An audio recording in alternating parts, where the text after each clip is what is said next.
It's the battle we've all been waiting for as Zatanna dukes it out with Diana to decide which witch will reign supreme in the Absolute universe. You can expect that in the pages of Absolute Wonder Woman issue number 18. But we're not done yet, because over in Detective Comics, it's the birth of the dynamic trio. Yes, that's right, Green Arrow and Black Canary are joining the Dark Knight to try and solve a murder. And lastly, probably the biggest, most awaited book of the week, we have Superman issue number 36. Can Superboy Prime keep Clark Kent's seat warm for him while he's away? Can he become the hero that Metropolis has been waiting for? Well, we'll find out the answer to these and other questions as we dig into 3 of the absolute biggest, most exciting, most happening DC comics on your shelf this week. So without further ado, let's get to it, shall we? So then, picking up from where the last issue left off, poor Diana was at the mercy of the rampaging Giovanni Zatara, who in this universe is some sort of horrifying blood magic skeleton who is constantly on fire. This is of course a really great way to up the stakes, because if you've been paying attention, blood magic has been the deciding factor in several of Wonder Woman's big victories in the last couple volumes. Here she's coming up against a foe who can basically do exactly what she does. And then some too. Diana describes that her veins catch fire, her magical arm ends up going out on her, and it's everything she can do but to try and escape the battle. When it rains, it pours too, because poor Wonder Woman ends up taking a header into the water and might very well have ended up drowning were it not for the late intervention of the skeletal Pegasus, who I think we can all universally agree is a very good undead boy and probably deserves some Treatos. Diana gets taken back to her base of operation at the Heron, but she still isn't doing very good. She's burning up, and it looks like the only person who can actually break the spell she's under right now is, well, Zatanna, who breaks all of Wonder Woman's wards, to show up just in the nick of time, despite the fact that she was A, sent to kill her previously, and B, ran off when she got the first opportunity. So yeah, needless to say, Zatanna's a little complex. Now, while Wonder Woman is passed out, she ends up having another flashback to her most formative years on Hell Island, specifically an instance where an Aphrodite, the goddess of love, Diana's favorite goddess who ended up ghosting her one day for reasons still unknown, ended up having a very deep conversation with her on the topic of, well, you guessed it, love. She says that love is one of the most powerful things in the world, but it's also incredibly destructive. Love can be a great power the way that Wonder Woman has been using it, but it can also be a great vulnerability. Diana doesn't fear being vulnerable. She says that if she is going to walk amongst the people, be their hero, be their champion, then she needs to also not be afraid to be vulnerable too. And if that means loving with an open heart, even when it's complicated and even when it might hurt her, well, she's just going to do just that. I mean, as a famous Greek scholar once said, only love can break your heart. Good old Nihilus of Youngus. Now, thankfully, after some work, Zatanna is able to break the spell that her possessed father put on Wonder Woman, but this does not exactly mean that her and Diana are friends. Quite the opposite, in fact. And I mean, can you really blame Diana? Zatanna has been nothing but suspicious since the very beginning, so yeah, a fight was long overdue, and what a fight it is. These two are both witches, after all, with two very radically different approaches to magic, and they absolutely unload on each other. Ooh, you can talk backwards? How fun. We'll try talking backwards when I choke you out with my good arm. Wonder Woman may be more physically imposing than Zatanna, but Zatanna just has so many tricks that she keeps pulling out over and over again, throwing lightning, turning intangible. In fact, there's a good chance that Wonder Woman might very well have lost the fight completely were it not for that whole Poseidon water spirit from a couple arcs ago to step on in and start drowning Zatanna while she's still standing up. Man, talking backwards is hard at the best of times. Now try talking backwards while underwater and while trying to keep your breath. Man, look at Absolute Wonder Woman here with the whole Goku shonen action hero, I turn my enemies into allies, which becomes one of my greatest strengths thing. I like it a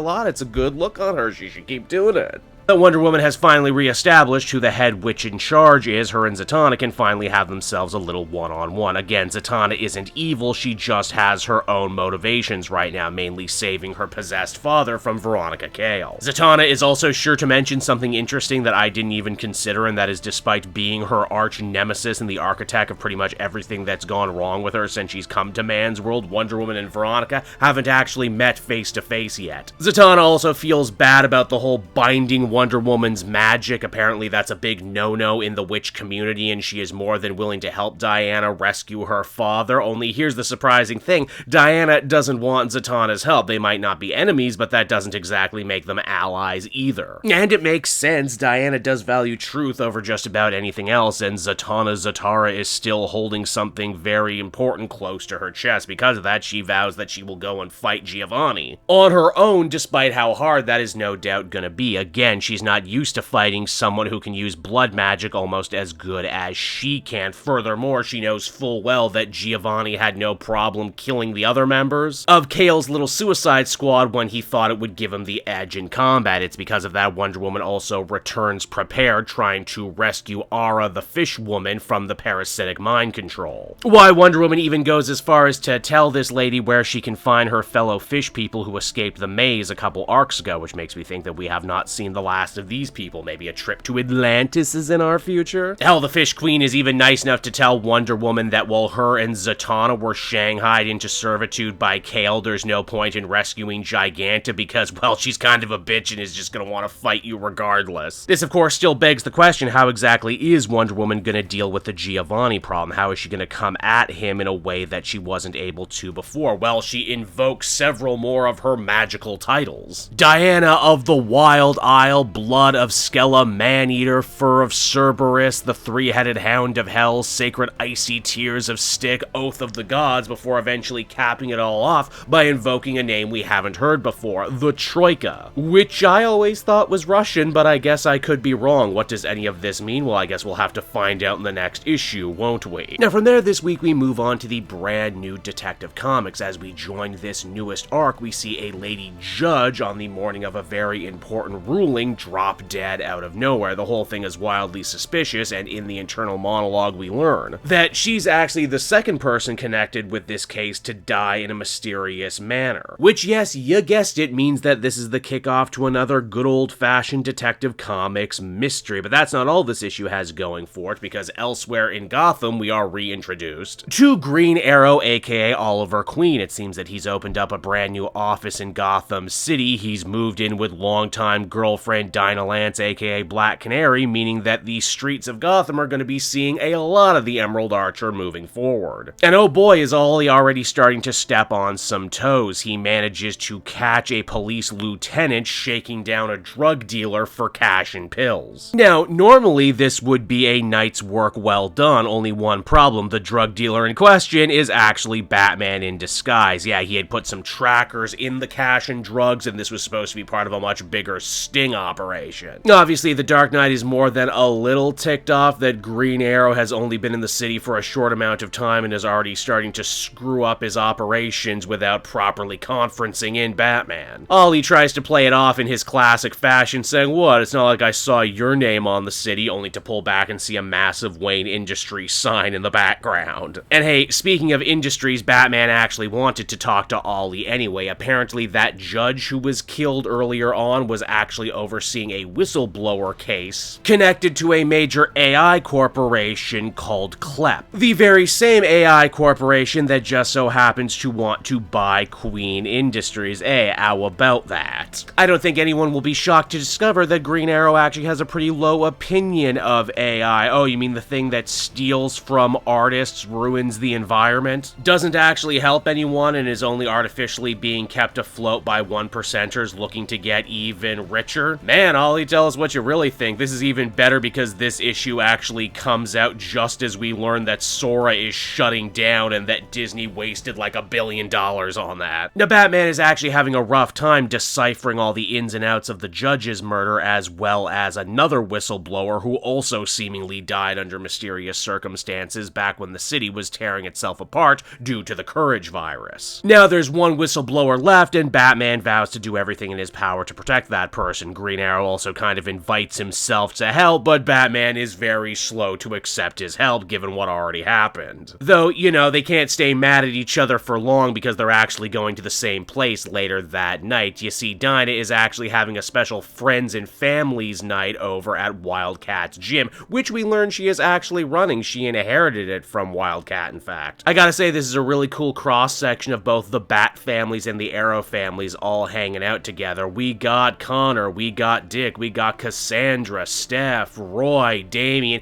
even Tim, who the book remembers to call a former Robin, what with him seemingly retiring in the pages of the main Batman book, but you know that's not gonna be forever. Together, they all talk about how important Ted Grant was in their lives and how Wildcat taught them everything they know about boxing and eventually just, fighting in general. If he had 2-star students, though, it would definitely be Batman and Black Canary, and in honor of the old man, they decide to take it to the ring for a little bit of a sparring match, though with an interesting twist. You see, they're not actually going to hit each other tonight. Instead, Cassandra Cain, Batgirl, body language expert and fluent in the language of violence, is going to be reffing the match, and actively be on the lookout for what would be a KO punch. The match is ultimately won by Black Canary, but Bruce isn't too torn up about the whole thing. In his internal monologue, too, we learned that there were actually 4-star students, who Wildcat thought one day would ultimately succeed him. Black Canary was one, Batman was another, Green Arrow was a third, and then there's the mysterious 4th person. A person we've seemingly never met before, but who we are told burned bright before eventually fading away. The new dynamic trio, Batman, Black Canary, and Green Arrow, decide to visit the graveyard, and at first you think, oh, is this Wildcat's grave they're visiting? But no. They very coyly go out of their way to make sure that we never actually see the name on the gravestone, and things only get stranger later when a little girl comes out and starts asking them all sorts of personal questions. Did they know the guy buried here? Was he a hero? She, for whatever reason, doesn't think so, which naturally ends up throwing our 3 heroes for something of a loop. Her grandmother comes to collect the kid a few minutes later, and boy is she a weird one. For one, she's speeding in a graveyard. And for another, she actually goes out of her way to threaten Oliver Queen, implying that she actually knows more about him than she's letting on. Obviously, this is a lot to take in and a lot to decipher. Bruce returns and the camera pulls back to reveal that the grave actually belongs to a seemingly unknown, unnamed individual who Bruce only refers to as Prion. But who's a Prion? What's a Prion? How does he know these 3 heroes? Well, I guess we'll have to keep reading to find out, won't we? And lastly, this week we have the much-touted Superman 36, the big debut of Superboy Prime as our mainline Superman. This story wastes absolutely no time, with Prime deciding to break the 4th wall completely and address the reader. Hey guys, know a lot was going on with that last event and everything. I know a lot of you aren't sure if I can hold up my own series or if it's even the right thing to do, but hey, you know what? If you just give me a chance, I think we'll have a lot of fun together, learn a lot of lessons, and maybe grow together. Smash cut 2. Prime indulging in all of his very worst personality traits, yelling, screaming, and smashing up the city while loudly declaring that he ain't your grandpa's Superman. I mean, it's no, I'll kill you to death, but it's certainly up there. Okay, but how exactly did Superboy Prime end up as the primary protector of Metropolis? Well, for that we end up flashing back. Lois was on the Watchtower attempting to get to the bottom of why her own Superwoman powers keep coming and going with the help of Mr. Terrific. Unfortunately, they end up coming up pretty empty-handed as to what the reasoning is here. Surely this is not the last we have seen of this problem, and hey, speaking of problems, all the single women on the Watchtower lustily watch Superboy Prime work out. It seems that he's been living here since the end of DCKO because, well, he kind of has nowhere to go. Lois tries her best to speak up for Prime, saying that he was really helpful to her during that last big event, that he has a good heart, that he wants to try and redeem himself, but that, well, he's often his own worst enemy. Terrific very astutely says that he would like it very much if Prime would get the hell off the Watchtower. He may have let himself off the hook for all the murders he committed before. What with the whole, hey, that was 7 retcons ago, can you really hold me responsible for killing people if those people are alive again anyway? The point is, some people are still scared of him and still very slow to forgive. Then there's perhaps the bigger problem that no one has actually bothered to consider, and that is that Superboy Prime comes from a world where everyone in the DC universe is a comic character. And because Prime is a huge nerd, it means he knows way too much about the heroes' personal lives, dark secrets they've probably never told each other, and God forbid if a supervillain ever grabbed a hold of him and forced him to spill his guts, the things he knows could very well bring the entire universe to its knees. So it's agreed that they're going to try and keep him busy as humanly possible by forcing him to get a job. At first, Prime is slow to agree to this, saying, saying, "Why do I need money? I'm a superhero. Just let me find like a rare diamond or something and hawk it." Lois offers him a job at the planet, but again, Prime is a genre-savvy individual and goes, "Nah, that would blow up in our face sooner rather than later. Someone's gonna note that I look too much like Clark, and well, you know." We also learn that it's not like Prime can just go home whenever he wants. He would need to punch the walls of reality again, and without a guide like Time Trapper, there's no telling where he could end up or what horrors he could end up unleashing. So it looks like he better get comfortable, and honestly, on some level, he actually kind of likes the idea of staying in Metropolis and living like a normal person. Think about it, every other time we've seen him, it's been part of some world-ending cosmic event. He also says that he's only ever lived in two places his whole life, his parents' home and, well, an Owen prison. Maybe if he does stay, he can try and be the Superman he's always wanted to be. It's just, you know, he's got to do everything perfectly. It'll only be a matter of time before he gets to join the Trinity, get a fun, cute variant cover, maybe even his own special #1. Which is hilarious because this is Superman issue number 36, so he actually didn't get his own #1 anyway. Lois can't make hides or tails of what exactly Prime is on about, but his heart does again seem to be in the right place. This conversation ends up getting cut short though as the city comes under attack. It seems that old school villain Ignition, part of the Joker's old League of Anarchy, is looking to start trouble now that he believes that Superman is no more. Superboy is overjoyed at the opportunity to protect the city and throw hands with a villain, especially one like this who he claims to be peak 90s villain design and a, I quote, very deep cut.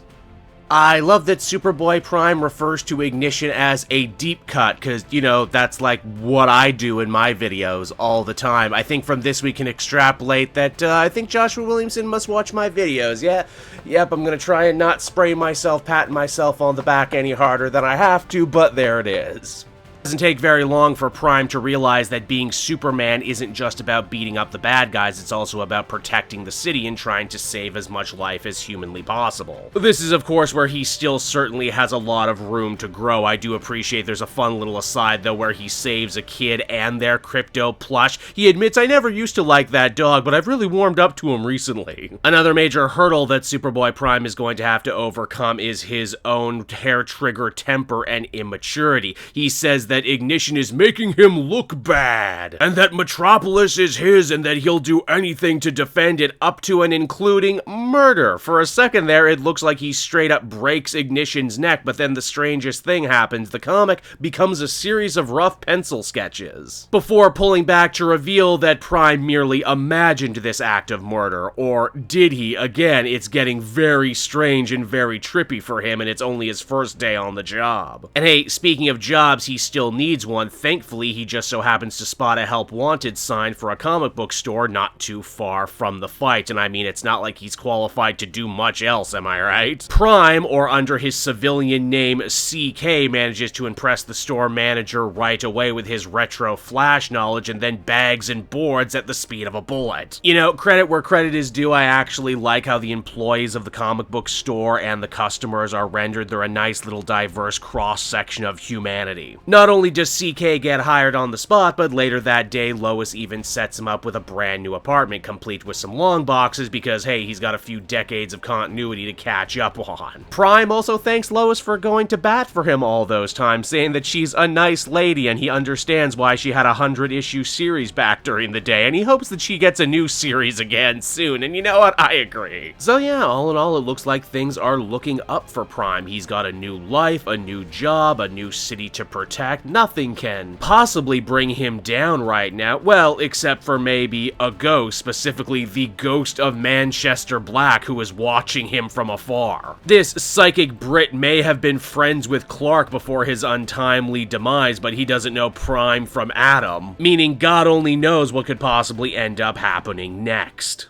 And there you have it, everybody. 3 new comic books on the shelf right now that you could be reading. Overall, I felt that Absolute Wonder Woman continues to be a lot of fun. It was nice to finally get the big fight between her and Zatanna the way I felt that we were kind of denied a few issues ago. It certainly lived up to the hype. I love how creative it is. I love that it wasn't afraid to have a little bit of a sense of humor too. And I like that it also showcased, man, you know, Wonder Woman herself is building one hell of a war chest, and her compassion and, you know, all of these, you know, olive branches that she is, sending to other people are really, coming back and paying dividends tenfold to her. Then, we also have the promise that, her fight with Zatara will probably be one of the hardest fights that she's actually had before, because this is a person who uses blood magic just as much, if not more, than her. Overall, I would give this one a strong 8.5 out of 10. Good reading.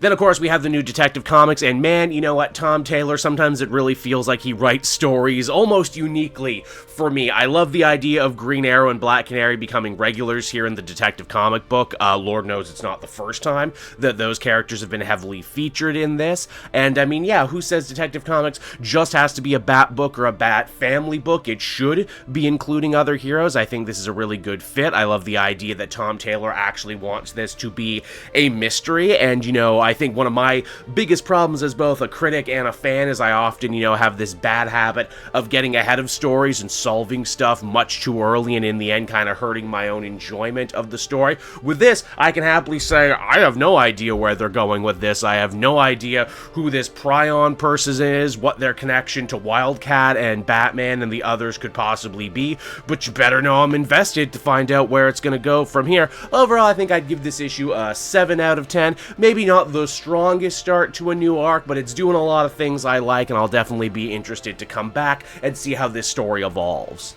And then lastly, we have Superman issue number 36, another part of the bigger Reign of the Superboy storyline, as well as the big debut of Superboy Prime as the mainline Superman until Clark ends up coming back from wherever he is. I know a lot of people were slightly concerned about this book. Would Superboy Prime be able to hold up a whole story on his own?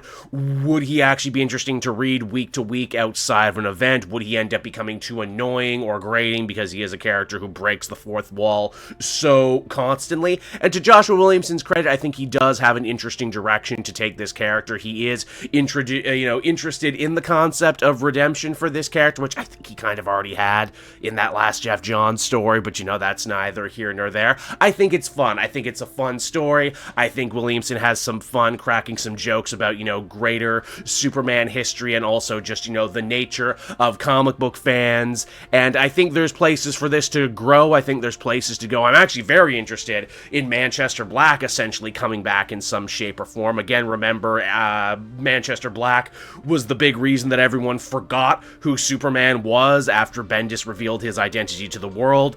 They were also kind of friends before that, and now he's a ghost, but he's not friends with Superboy Prime, so, what is he potentially going to want moving in the future? I don't know, but I'll definitely be interested to check in and see how that story develops as well. Overall, I think I would give that one an 8 out of 10. So there you have it, everyone. 3 big DC books on the shelf right now. I hope you enjoyed the video. I hope you read something good this week, and hey, be sure to join me again on Sunday because we're going to do it all over again with 3 more books, this time Marvel. See you there.